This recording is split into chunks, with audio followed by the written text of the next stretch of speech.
continuando aqui com o 15º Fórum Estadual da Undime Mato Grosso, e neste momento com a última palestra dessa manhã, e eu gostaria de estar convidando, né, para coordenar essa mesa, o professor Eduardo Ferreira da Silva, que é presidente da Undime Mato Grosso, e também dirigente municipal do município de Canarana.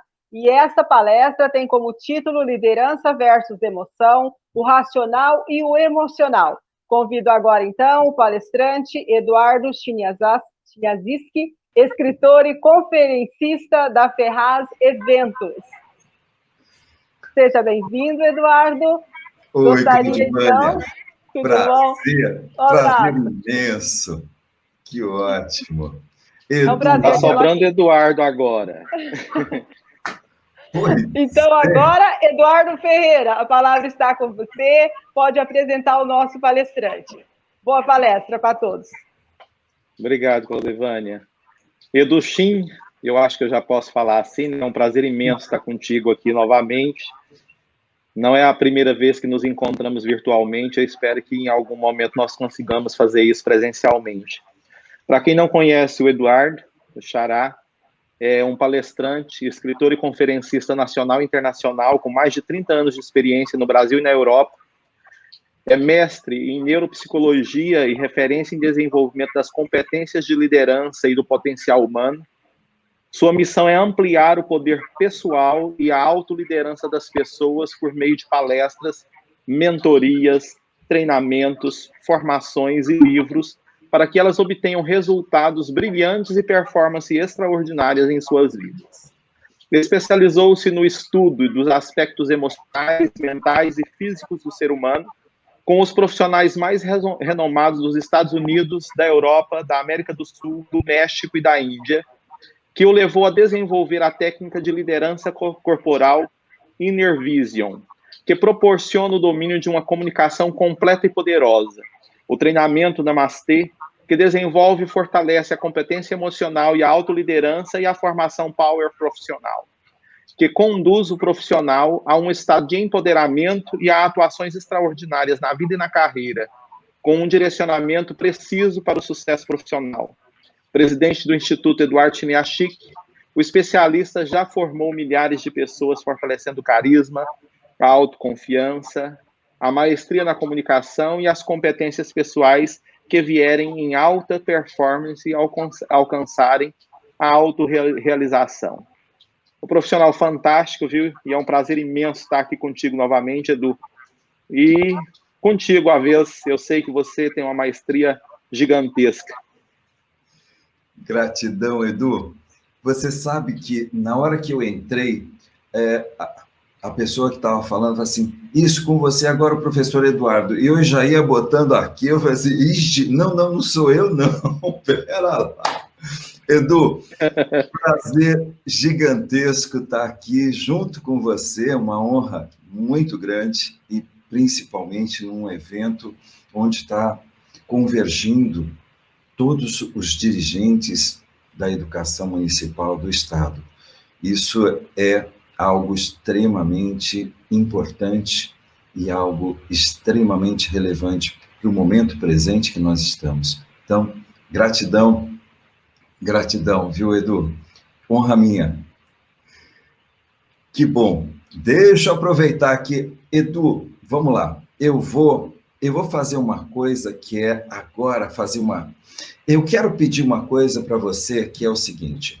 Quando a gente fala, né, de liderança e emoção, é tão importante que a gente possa compreender algo que é assim, o que é que está por trás? O que é que está por trás dessa coisa que a gente fala assim, liderança, emoção, então é importante, nós temos a inteligência emocional, mas como é que forma a razão, como é que forma a emoção? E eu preparei esse momento especialmente para você, para que a gente pudesse estar aprofundando muito sobre essa temática que, nesse momento em que nós estamos vivendo, se tornou tão fundamental para que a gente pudesse ter essa percepção. O que é que nós temos hoje diante de nós? O que é que faz a tremenda e imensa diferença na nossa vida? Eu quero trazer para você uma coisa que é assim, tem uma frase do Alvin Toffler, que é o analfabeto do século XXI não é aquele que não sabe ler ou escrever. O analfabeto do século XXI é aquele que não sabe aprender, desaprender e reaprender. E aí a gente vai começar a ter essa percepção de que parece que essa frase, ela nunca foi tão atual quanto é nesse momento de pandemia. Se a gente falasse assim, antes da pandemia, essa é uma frase do século XX. Você imagina, né, que nessa passagem do século XX para o século XXI, o Alvin Toffler fala isso. E nesse momento que nós estamos vivendo, parece que esse momento pandêmico, ele começou a mexer com uma coisa. Parece que tudo aquilo que a gente vinha falando antes, vivendo antes, e até os modelos de liderança que a gente tinha antes, começaram a não ser suficientes. E a gente começa a perceber que é tão fundamental que a gente possa aprender, desaprender e reaprender. A cultura digital foi exatamente esse momento que a gente mais falou tanto, né? Acho que nunca se falou tanto desse momento de... Agora, eu quero que você olhe esse vídeo para você perceber uma coisa. Quando a gente fala, né? Quando a gente fala assim de... O que é que vem pela frente? Parece que esse é o momento em que a gente fala, nossa, temos um grande desafio diante de nós. E toda vez que surgir um grande desafio, parece que tem alguma coisa que é assim, o que é que pode nos ajudar? Você percebe que nós acabamos de falar da plataforma Conviva, algo que pode ser uma ajuda, algo que nos conduza para dentro dessa oportunidade.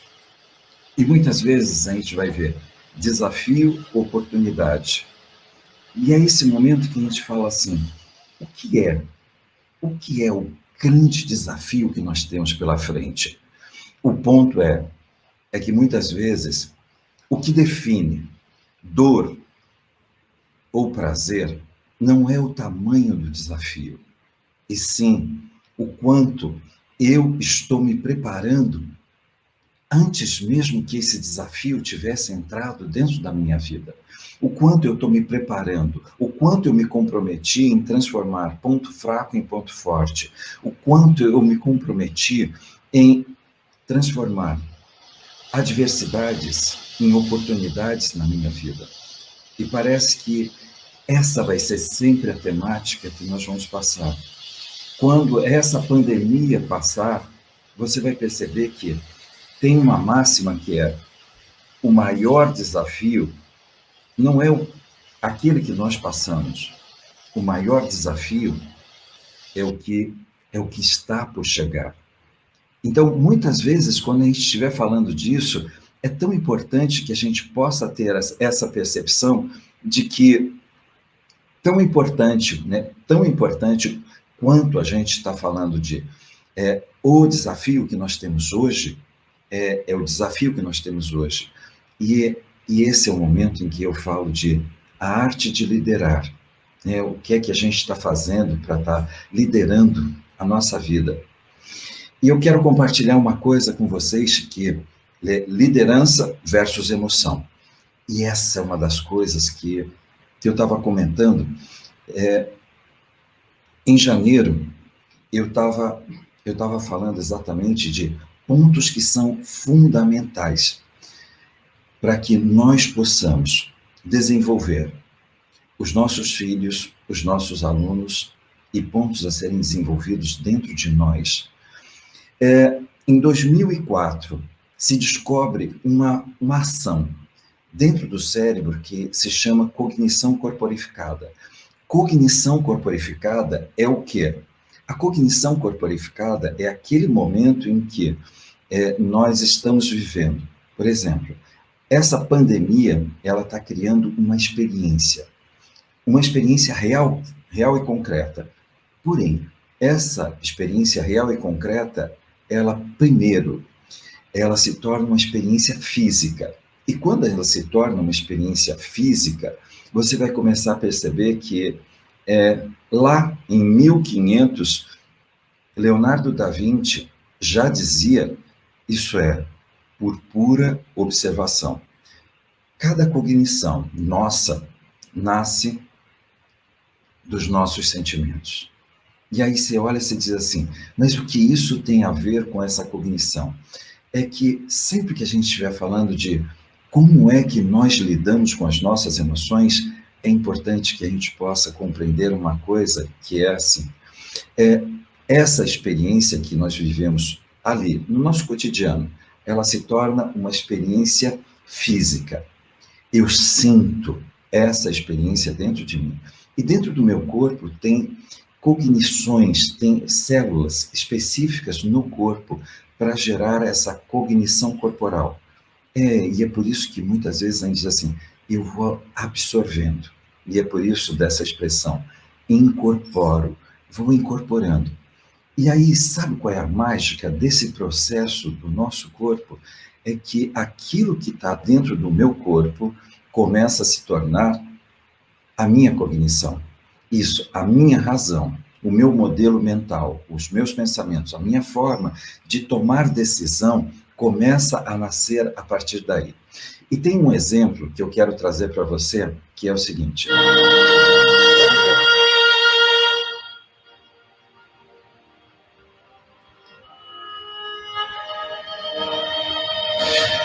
Por um momento, sabe quando a gente fala assim,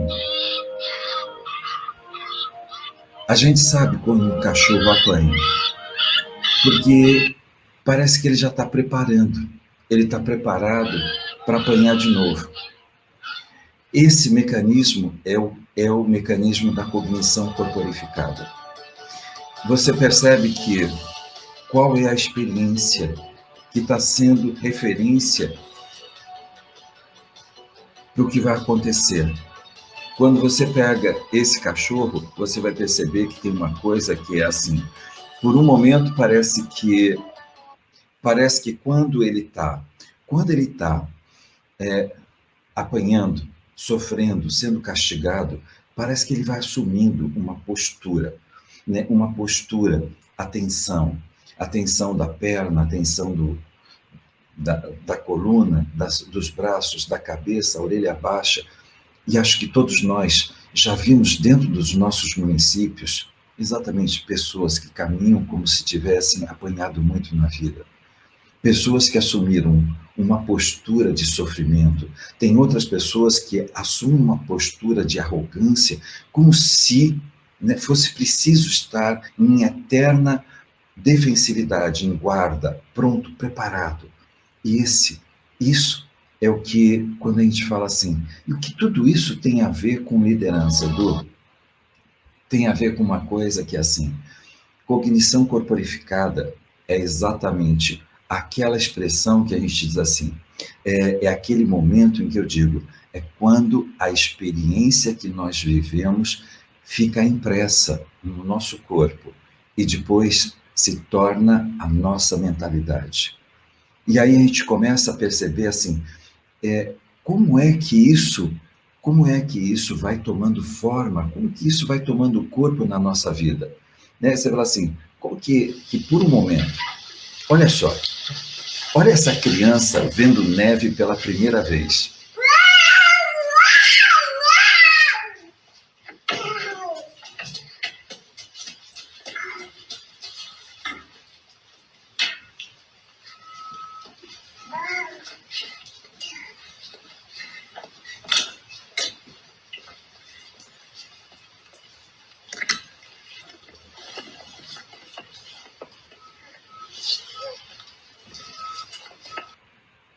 É isso que a gente chama de cognição corporificada. Surge uma experiência. Essa experiência acontece no corpo. Quando vai para o corpo, tem uma experiência corporal. Quando você está vivendo essa experiência corporal, vai para a mente. Isso, vai para a cognição.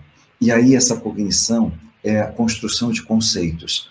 Agora, você imagina como é que uma criança aprende o conceito amizade? Como é que uma criança aprende o conceito felicidade? Como é que uma criança aprende o autoconceito? Como que ela descobre quem é ela? Sabe quando uma criança, por um momento, ela chega e ela está completamente aberta, um solo completamente fértil, e aí ela tem uma experiência de rejeição. Por um momento, essa criança, ela não para pensar, para racionalizar. É esse momento em que essa criança, ela absorve, sabe, como se nós fôssemos boxeadores. E por um momento a gente tomou um murro na boca do estômago. E aí parece que o meu corpo acusou o golpe. Da mesma forma, gente, acho que todos nós sabemos exatamente o quanto é delicioso o oposto, né? Quando a gente tem uma experiência de amor e parece que a gente se dissolve, né? Como se fosse sorvete no sol, né? A gente vai se derretendo. Agora, você vai ver um vídeo agora de um homem. Ele nasceu daltônico, ele nunca tinha enxergado cores. E ele é presenteado com um óculos, com uma tecnologia chamada Inchrome. E esse óculos permite que haja um ajuste na retina e ele veja cores. Observe o que é isso, né? Esse momento em que esse homem descobre as cores pela primeira vez, para que a gente possa compreender como é fundamental que as experiências que a gente crie sejam sempre experiências que nos levem a experimentar uma nova forma de nós nos percebermos. Você dá só uma olhadinha para você ver como que isso acontece.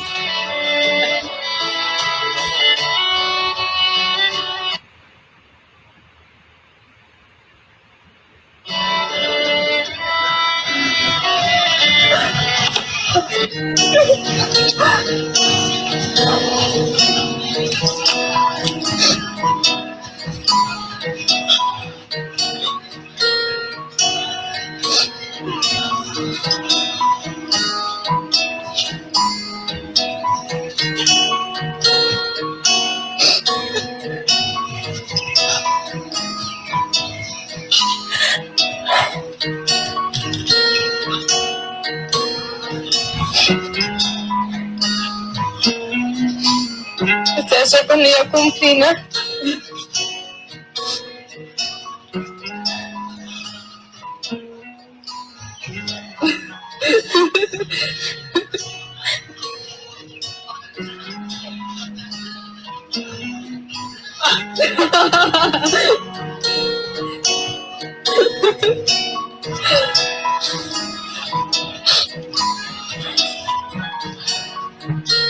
Olha pra tua camisa, amor. Olha pra tua camisa.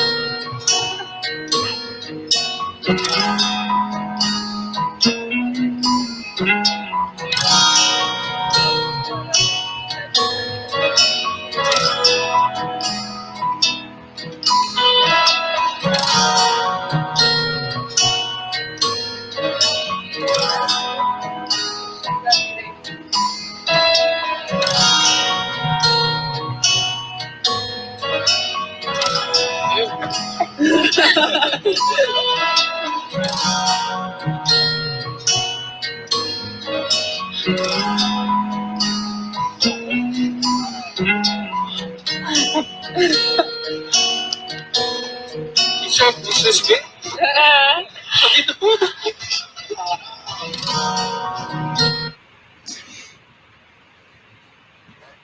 É isso que vocês veem a vida toda? Observe como não mudou o mundo. Não mudou o mundo. O mundo continuou igual. A única coisa é que em algum momento tem uma experiência inédita. de ver esse mesmo mundo com mais intensidade, com mais cor, é que em algum momento, quando a gente fala isso, acho que vocês já perceberam que tem pessoas que foram assumindo posturas, posições de liderança, de referência, e que muitas vezes o ponto é o que é que está preso, o que é que está incorporado. Porque em alguns momentos você vai perceber que quando uma pessoa ela sofre muito e ela não tem experiências, não foi incorporado experiências afetivas, parece que sempre vai ter uma estratégia de liderança de pouco afeto. Quando você começa a perceber que...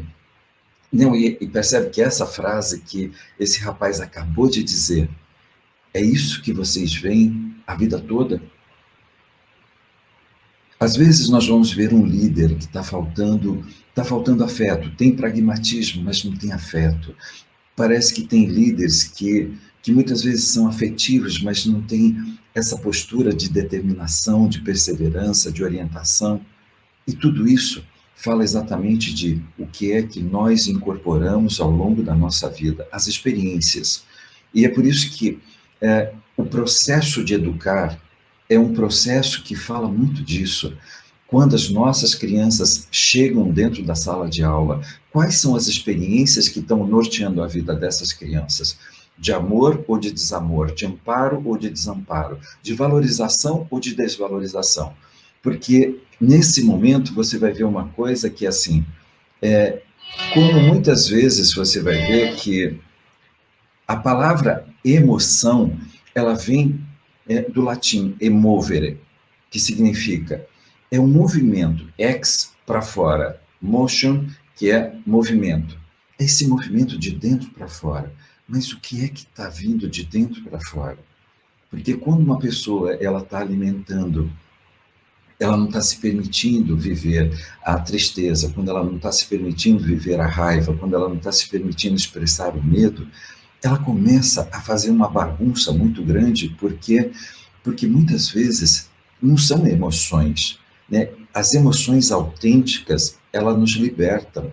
Você percebe que quando a gente está vendo uma emoção autêntica desse rapaz entrando em contato com a sua emoção, com o seu sentimento, né, com esse ineditismo, parece que independente, né, de ser presencial ou ser online, vem uma emoção, nos toca. Isso é a empatia, essa capacidade de nós sermos empáticos. E aí, por isso que quando a gente fala assim, e o que é a razão? A razão é o raciocínio que conduz a uma indução ou dedução de alguma coisa. Então, por exemplo, se por um momento a experiência eu queria amor, mas não recebi amor, e agora eu começo a trazer essa experiência para dentro de mim. E aí, sabe o que acontece? Essa experiência começa a levar uma ideia. Não adianta pedir, porque você não vai receber. E aí, sabe aquele líder que tem uma dificuldade incrível de pedir ajuda? É como se ele tivesse que carregar todo o grupo, todo o processo, sozinho, nas costas. E é esse momento em que, muitas vezes, por exemplo, não tem pais que você conhece que parece que não envolveu, né, a companheira, os filhos, dentro do processo. Sabe aquela imagem daquele carneiro que fica lá no topo da montanha, aquela pontinha que não cabe mais ninguém? Muitos líderes assumem essa postura. É como se ele tivesse que se virar sozinho, ele não pode contar com ninguém. E essa sensação de sobrecarga, de sufocamento, ele está muito presente. E a gente diz o quê? O grande desafio é essa capacidade que nós temos de fazer uma coisa que é de criar novas experiências. Quando, por um momento, parece que o nosso pequeno, grande desafio, quando a gente pensa em cognição corporificada, não foram as experiências que me marcaram, que foram construindo a minha forma de pensar, a minha forma de liderar.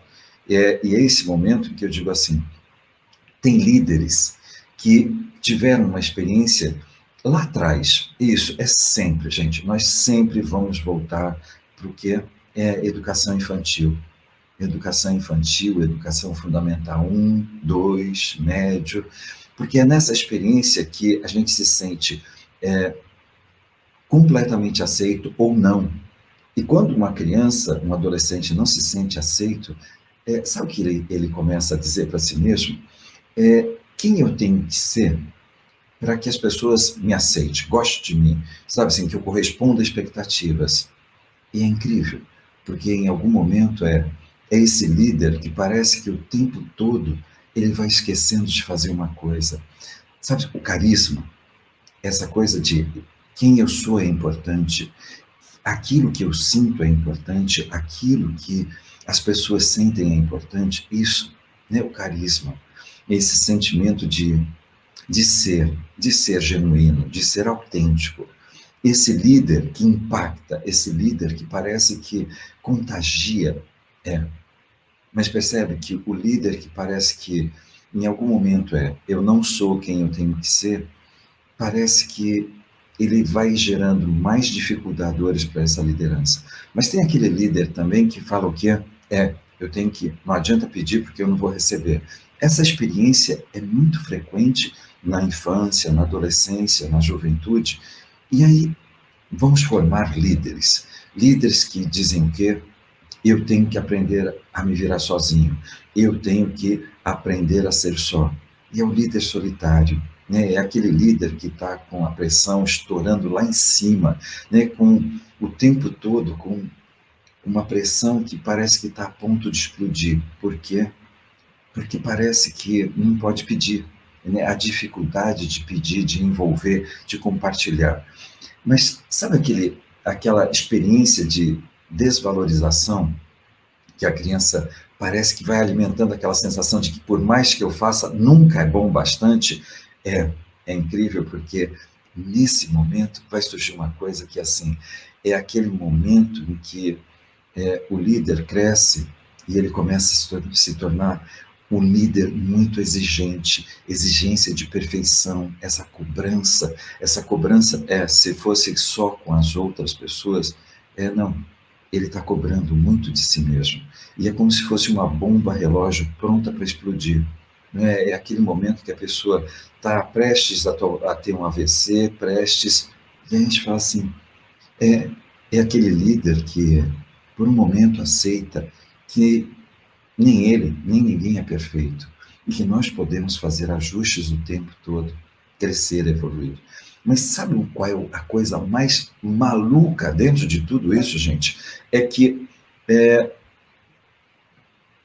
lá em 1980, 94, o pai da... Quando a gente fala assim, exatamente a pessoa que estava definindo, e assim, o que é que nós temos hoje? Como é que nós tomamos decisão na nossa vida? E aí você vai ver uma coisa que, assim, 2/3 das nossas tomadas de decisão é sensorial. Qual é o sentimento que está impresso dentro de você? 1/3 é racional, porém coerente com aquilo que você está sentindo. Sabe quando uma pessoa está se sentindo sobrecarregada? 2/3. E aí ela vai tomar uma decisão. E essa decisão nossa senhora, mas eu acho que a minha equipe não vai dar conta. Não, não é a equipe. Como o líder ele está se sentindo sobrecarregado. E ele vai criar exatamente uma forma racional de justificar o porquê, né? O porquê não. Quando uma pessoa está com medo, com insegurança, você vai perceber que ela vai encontrar 1/3 de uma justificativa lógica do porquê não vai acontecer, do porquê não vai viver. Por exemplo, ao longo desses anos, né, a gente já está falando o ano passado e esse ano, você já percebeu que quanto maior é o medo e a insegurança do educador em lidar com o ensino remoto, mais ele vai encontrar uma justificativa do porquê não, do porquê que não vai ser feito, porquê que não vai ser aplicado, né? é uma justificativa lógica. Agora, você já percebeu que nesse período de 2020, 2021, os professores mais confiantes, professores que estão com autoestima bem elevada, autoconfiança elevada e a inteligência emocional bem forte, bem fortalecida, você já percebeu que esse grupo, ele começou a encabeçar, né, o ensino remoto, as aulas, eles começaram a encontrar a justificativa lógica do como é que nós vamos fazer. Por isso que não é o cenário, né? Não é a adversidade, não é o tamanho da onda, não é o tamanho do desafio, mas a pergunta é o quanto, qual é a sensação, o sentimento que está dentro de mim e que de alguma forma está sendo o quê? Está definindo quais são as minhas tomadas de decisão. Acho que todos vocês, né, conhecem, têm amigos, amigas, que às vezes estão num relacionamento muito tóxico, porém, o medo dessa pessoa faz com que ela sempre traga uma justificativa lógica do porquê não confrontar, do porquê não dar limites, do porquê não dizer não. E a gente vai olhando e vai dizendo assim, parece que não é a vida, mas é como muitas vezes esse processo que, como eu fui incorporando e eu vou dizendo, e essa é a parte cognitiva, é esse momento que eu começo a dizer, isso tudo sou eu, isso tudo é a minha vida. E, na verdade, são só experiências. Se uma pessoa nunca se permitiu tomar um banho de cachoeira, parece que cachoeira não existe. Né? Se uma pessoa nunca entrou para tomar um banho de mar, parece que isso não existe. Da mesma forma, tem muitas experiências que continuam sendo experiências inéditas, né? Inéditas no sentido de que não aconteceram. Agora, tem uma coisa que é tão impressionante, né? Quando a gente fala assim, em 1936, um austríaco chamado Joseph Schumpeter, ele trouxe essa expressão, destruição criadora. E ele dizia, o novo não nasce do velho, mas aparece ao lado dele e começa a eliminar a concorrência. Aí a gente começa a dizer assim, mas o que tudo isso significa, Edu? É que Schumpeter, ele dizia uma coisa, gente, que era o seguinte, e era muito importante. Tudo, absolutamente tudo na nossa vida é como se fosse uma onda. Absolutamente tudo é como se fosse uma onda. E eu vou dizer, uma onda e uma grande lição. Parece que tem pessoas que não se dão conta de que tudo aquilo que começa, um dia vai acabar. Né? Começou, eu nasci e vai acabar. Comecei a dar aula e um dia vai acabar. Aí você fala assim, nossa, parece tão dramático esse lance, né, Edu? E eu vou trazer, eu fui fazer um seminário com o Bill Gates, e o Bill Gates, ele falou assim, a minha vida foi sempre norteada por Schumpeter, e na minha vida tudo é uma onda, tudo que começa acaba. E aí uma pessoa virou e disse assim, mas quer dizer que a Microsoft é uma onda? E aí ele falou assim, Aí ele vira e diz assim, porém, nós dentro da Microsoft temos um compromisso, tornar obsoleto os nossos produtos antes que os concorrentes o façam. E aí a gente começa, e aí aquele momento foi mágico, porque assim, é como se a gente fechasse ciclos. Por exemplo, teve um momento que foi muito importante, eu fechar o ciclo do que? Da relação, da lição que eu trouxe dos meus pais sobre como ensinar filhos.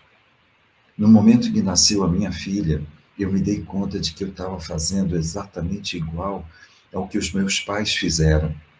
E esse momento foi muito importante, eu ter fechado o ciclo, para que eu pudesse agora aprender, verdadeiramente aprender. Sabe, tudo aquilo que a gente diz um dia, quando eu crescer eu jamais vou fazer, é esse momento em que muitas vezes a gente esquece de colocar em prática. E é esse momento que é muito Schumpeter na nossa vida. Por quê?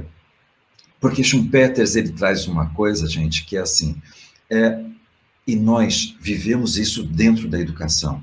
Você percebe que se a gente pegar Freinet, Vallon, Vygotsky, Dewitt, nós vamos ter um olhar tão incrível, tão fantástico dentro da educação, que você fala assim, nossa, esses caras eram revolucionários. O ponto é que em algum momento não faltou teoria, faltou prática, faltou experimentar, faltou viver. E é isso que em algum momento parece que nesse momento de pandemia nós estamos sofrendo um grande corte, nós estamos fechando um ciclo, que parece que nós fomos forçados a modernizar. E aí você fala assim, porque a vida, quando a gente não faz por amor, a gente faz pela dor, não é? É que a gente falava tanto, né? Está na hora de a gente modernizar, nós podemos fazer diferente, nós podemos fazer, mas é a teoria. Sabe quando você vê pessoas falando de sonho, falando de projeto, mas nunca se tornando as realidades? Isso. E é esse momento que é tão importante que a gente possa ter essa percepção. Que assim, o que é que nós temos hoje diante de nós para quais são os ciclos?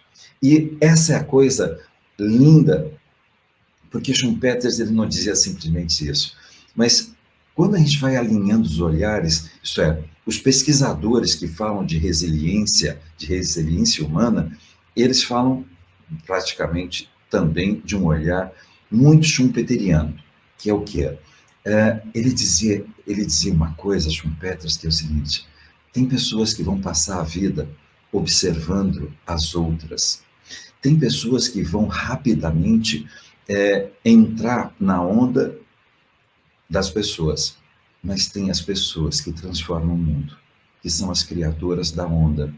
Sabe quando a gente diz assim, você percebe que nesse momento, acho que cada um dentro das suas cidades tem um educador que revolucionou. Fez o varalzinho, botou as tarefas no ônibus e saiu distribuindo, sabe assim, você vai ver que são as pessoas que estão criando uma referência, criando uma nova forma de fazer. É como se ela estivesse abrindo um jeito novo de olhar. E acho que você já percebeu, tem pessoas como essa dentro da nossa cidade, tem pessoas que falam assim, nossa, que ideia legal, bora nessa. E você vai ter sempre aquela turma do contra, né? Não vai funcionar, vai passar, né? Isso aí não vai emplacar. É normal na educação, em qualquer área da nossa vida. É normal até mesmo dentro das casas, dentro das famílias, né? Você vê, às vezes, um filho que está dizendo assim, gente, vamos querer mais da gente, vamos querer mais da vida, vamos. E aí, às vezes, você vai ver que tem uns que vão, outros que ficam, e aí a gente começa a ter essa percepção de que, tão importante quanto tudo isso, é que a gente possa fazer uma coisa que é como que, em algum momento, tem uma coisa que é assim, quais são as competências? Quais são as competências do líder do futuro? Acho que é exatamente isso que você está vivendo hoje, né, diante de você. Quando a gente fala assim, o que é isso? Quais são essas competências? E a gente vai começar a perceber que essa competência, ela fala de uma coisa muito especial. E assim, parece que hoje, mais do que nunca, você já percebeu que se a gente estivesse falando, vamos fazer um congresso virtual, vamos fazer... né? Mudou a forma de nós nos comunicarmos, mudou a forma de nós gerarmos relacionamento, mudou a forma de nós gerarmos uma influência social. Percebe que agora a gente fala muito disso, influência social. A gente vai ver que Nunca, nunca se falou tanto de valores humanos quanto a gente está falando hoje. A gente fala de cultura, a gente fala de persuasão, a gente fala de negociação. Essas são as competências fundamentais para o líder hoje, né? Não é o líder do futuro, é o líder do presente, né? Então parece que, sabe quando a gente fala assim, sabe o que é, mas teve muito mal entendido. E eu costumo dizer no programa de comunicação, que eu digo assim, se você quer saber o que você comunicou, observe qual é a resposta que você está obtendo. Edu, mas eu sou culpado de tudo? Não, não. É que todo líder, ele tem uma coisa que é assim, o resultado é importante. O resultado é muito importante. Então, quando a gente fala assim, dominar, né, essa capacidade de se comunicar, sabe quando a gente não gasta tempo em ficar rotulando, esse é inteligente, esse é burro, esse é chato, esse é... Não, não. É o seguinte, todos são importantes e todos têm um papel importante dentro do que? Dessa capacidade de nós gerarmos resultados, contextos, realidades, para que a gente possa criar o universo, o mundo que a gente quer. E aí a gente vai ver o quê? Quando a gente fala isso, você fala assim, putz, bacana, quer dizer que então eu preciso ser o cara, né? A cara, isso. Parece que essa capacidade de transformar essa palavra comunicação é a ação que torna comum a você, ao outro, aos outros e ao mundo. E aí a gente começa a perceber que, você fala assim, o que mais, Du? O que mais que vem pela frente? E aí você vai ver que tem uma coisa que é fundamental, que é assim, é esse momento em que a gente começa a perceber que nunca foi tão importante desenvolver pensamento analítico. Sabe o que é? Quando eu falo assim, pensamento analítico, né? É esse lance, quando a gente fala assim, pega um projeto, divide ele em pedacinhos, vai dominando cada pedacinho até que você domine tudo, né? E você fala assim, uau! Acho que vocês já viram que tem pessoas que falam assim, vamos fazer um projeto, vamos fazer... E, de repente, a pessoa fala do projeto, mas parece que ela esquece de executar, né, as coisas importantes, sabe, os detalhes, aquele passinho, isso é o pensamento analítico. A aprendizagem ativa, gente. Né? A gente fala assim, eu estou falando com o educador, né? É que tem uma parte dessa aprendizagem ativa que é a somatória dos insights, a somatória de tudo aquilo que você já percebeu. Sabe quando a gente diz assim, putz, eu sei o que funciona, o que não funciona. Ótimo! Isso é aprendizagem ativa. Quando eu sei tudo aquilo que está funcionando, eu junto e eu começo a usar isso como uma somatória, para gerar o quê? Essa visão sistêmica. Não tem momentos em que a gente fala assim, tem um motorista que, putz, ele é genial, porque ele vem cantando, já vem dinamizando, e a experiência já começa dentro do ônibus. E aí a gente começa a dizer assim, sabe, que tem aquela merendeira que é fantástica, que é incrível. Sabe que tem uma pessoa que trabalha na secretaria que os pais amam. Observe que a gente está falando do quê? O nosso olhar não é só dentro da sala de aula, é esse olhar macro, esse olhar sistêmico, onde tudo está interligado. E esse foco, né, de eu sou problema ou eu sou solução? Porque em algum momento parece que nós esquecemos de viver, né? O líder, ele precisa estar vivendo exatamente uma coisa que é assim, eu vou fazer uma propaganda de um livro do meu irmão, do Roberto, né? Problemas, oba, né? Sabe quando você fala assim, essa é a oportunidade que eu tenho para fazer algo de muito especial. Mas acho que você já percebeu também que esse momento está falando do quê? A plataforma Conviva, tecnologia, né? Programação, designer, planejamento. Você percebe que tudo isso está completamente interligado. Nós nunca falamos tanto de tecnologia como nós estamos falando hoje. E aí a gente vai começar a perceber uma coisa que é assim, parece que junta isso, uma outra coisa que nós estamos falando de criatividade. de iniciativa, de determinação, de inovação. Essa capacidade que é uma coisa fundamental, gente. Tão importante quanto sonhar, planejar, é realizar. Acho que essa é a grande lição que o líder traz para nós.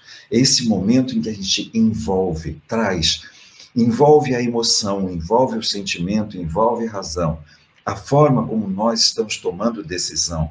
Para quê? Para que a vida seja criativa, para que a vida seja uma ação de implementar o novo. E aí a gente vai vendo que... Aí você fala assim, nossa, que joia, que super simples, ótimo, Edu. Agora, é só isso? Você vai ver que o nosso pequeno, grande desafio de liderança é o quê? A emoção.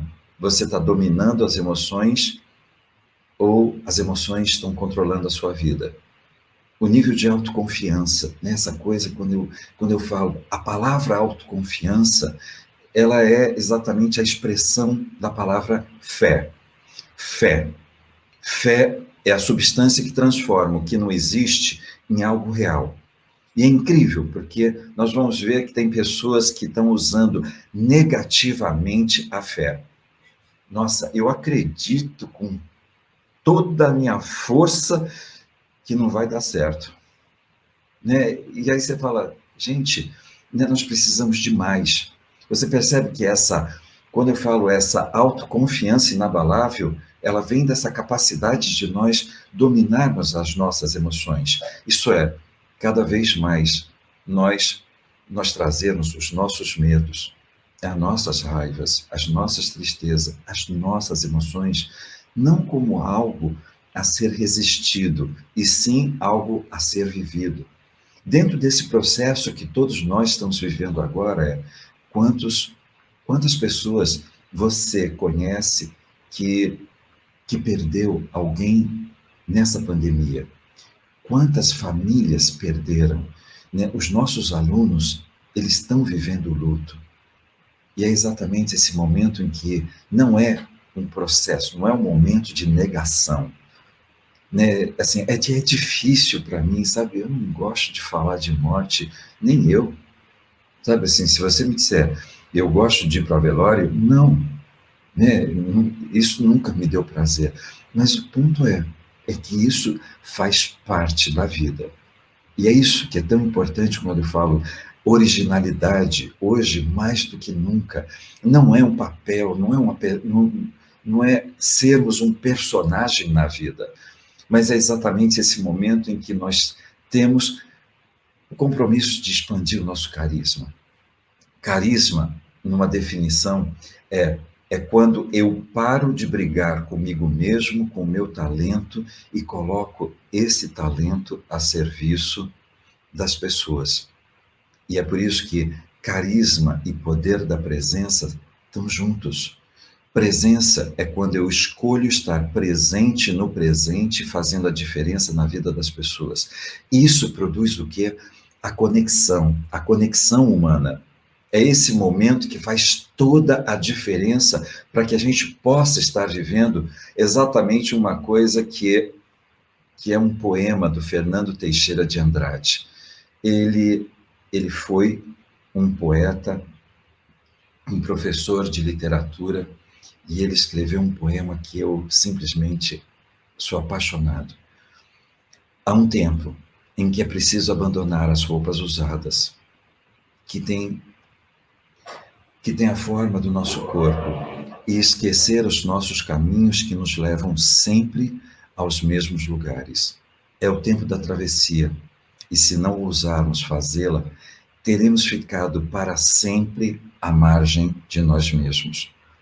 Acho que todos vocês conhecem pessoas que estão exagerando em usar a mesma roupa por décadas, e parece que está levando sempre para os mesmos lugares.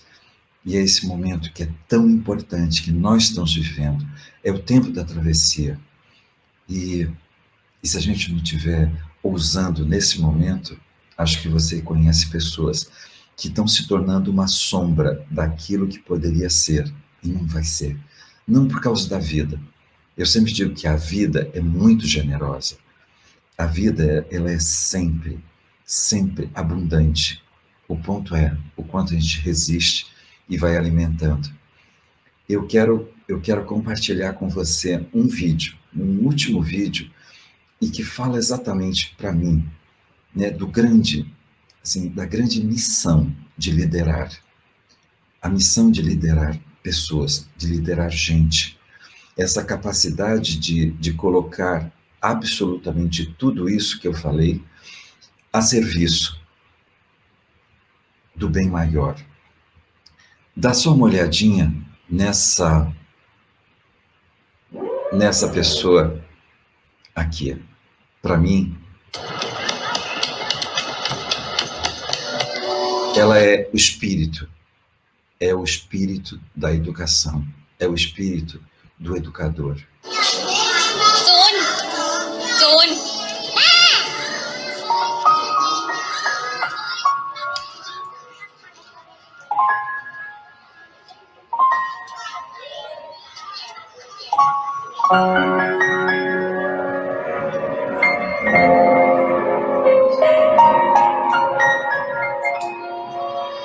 เธอชื่อเจนเป็นนักศึกษาปีที่ 4 เธอเป็นคนเก็บตัวไม่สุงสิงกับใคร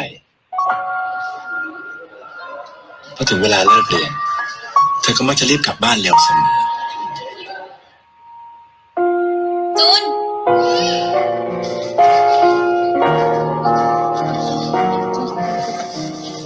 คนก็นินทากันว่าเธอมีลูกตั้งแต่อายุ 18 บางคนก็บอกว่าเธอมีลูกกับเสีย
Eu costumo dizer que liderar dói, porque em algum momento é um convite para a gente viver a empatia, viver a compaixão.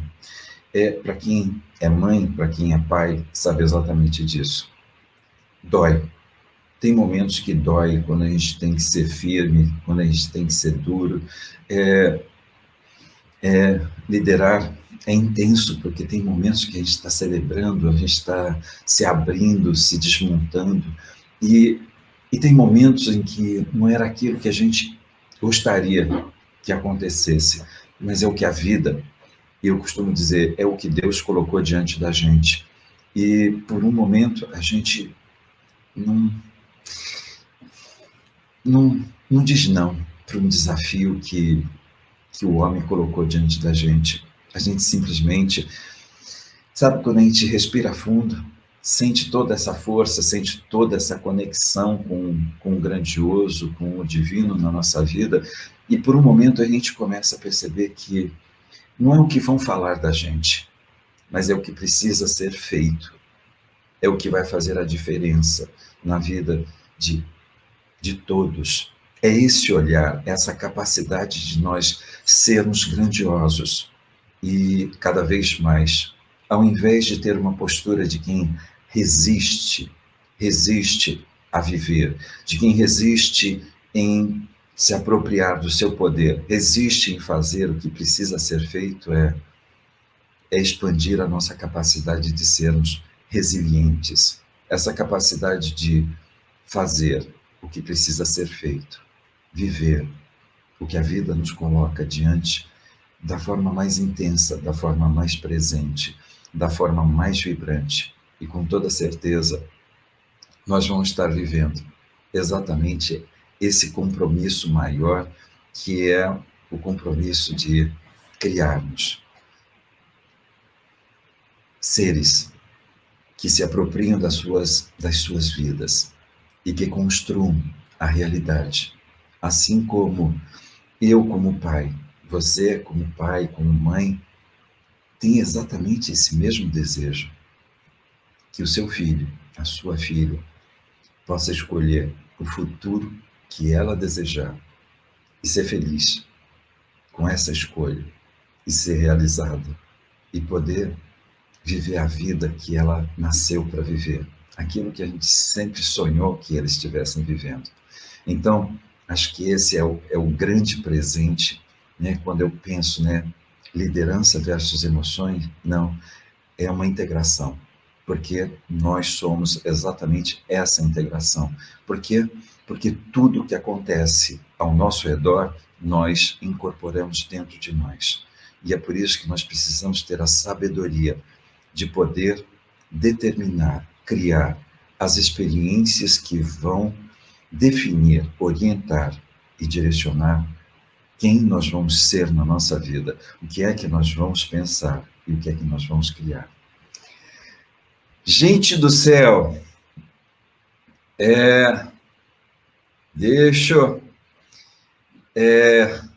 gente do céu, esse cara aqui fala que nem a mulher da cobra. Gente, eu fico muito feliz, eu fico olhando aqui todos os comentários, e eu quero trazer uma coisa para você, que é o seguinte: eu quero te dar um presente. Esse presente é um mini curso, As Bases Neurocientíficas das Competências Socioemocionais. É 100% gratuito, 100% online, tá? Entra lá e assiste, www.pensem.com.br. Joia? Vai ser muito legal.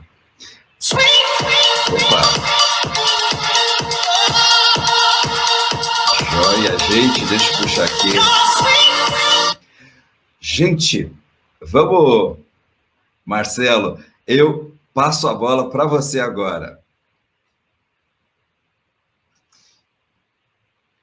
Edu, estamos de volta. Ave Maria. Olha, eu nem vou te contar, viu? Você, como sempre, excepcional.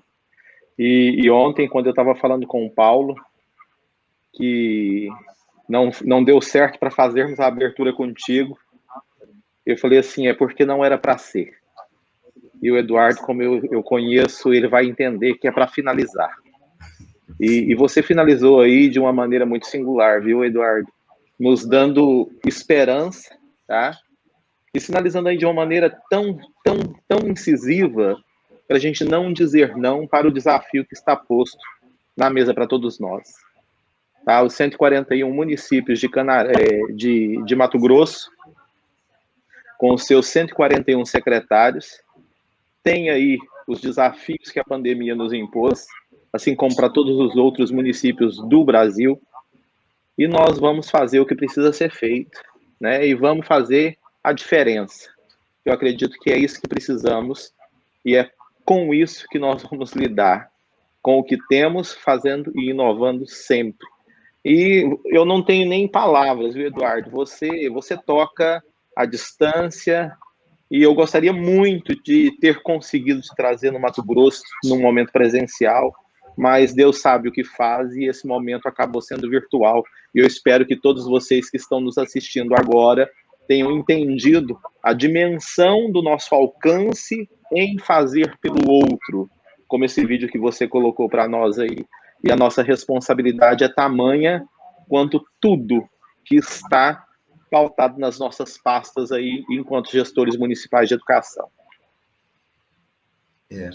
Eu concordo totalmente com você, Edu, e vou até agregar, a educação salva vidas. O médico, ele salva no momento. A educação salva todos os dias, né? É quando a pessoa se apropria da vida dela, ela resgatou a vida. No momento em que ela perdeu a vida dela, ela vai morrendo um pouquinho a cada dia. E é isso que nós, dentro da educação, somos capazes de fazer. Fazer com que, cada dia, essa criança, ela tenha sentido para o dia dela, uma razão para viver.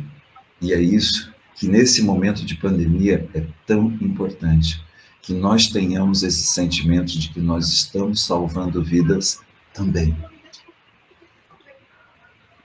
E nós estamos todos carentes, né? Eu até ontem estava comentando assim que ano passado foi um ano difícil e esse ano se revela um ano tão difícil quanto o ano passado, com uma diferença. Nós estamos um pouco mais frágeis e sentimentais. Isso não é ruim, viu, Eduardo? Muito pelo contrário.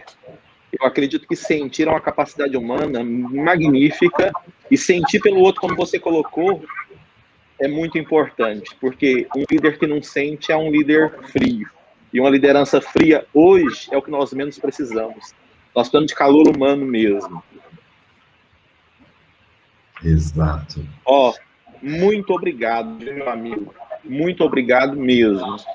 Eu acredito que o que você entregou para as pessoas que estão nos vendo é a entrega que tu sempre faz, viu, Eduardo? E isso é fantástico. Gratidão, Edu. Eu tenho uma frase que é assim: o mundo é o meu espelho. Você é genial, adoro estar junto com você, adoro esse momento de estar com os educadores, né? Exatamente por acreditar tanto na educação, né? Não é só o momento, não, é o contato mesmo. Quantas transformações nós somos capazes de fazer. E isso você tem na alma, né, Edu? Gratidão, gente, a todos, e um ano repleto de tudo aquilo que faça você muito pleno, forte, realizado e feliz. Gratidão. Gratidão, Claudevânia. Gratidão, Eduardo Chin.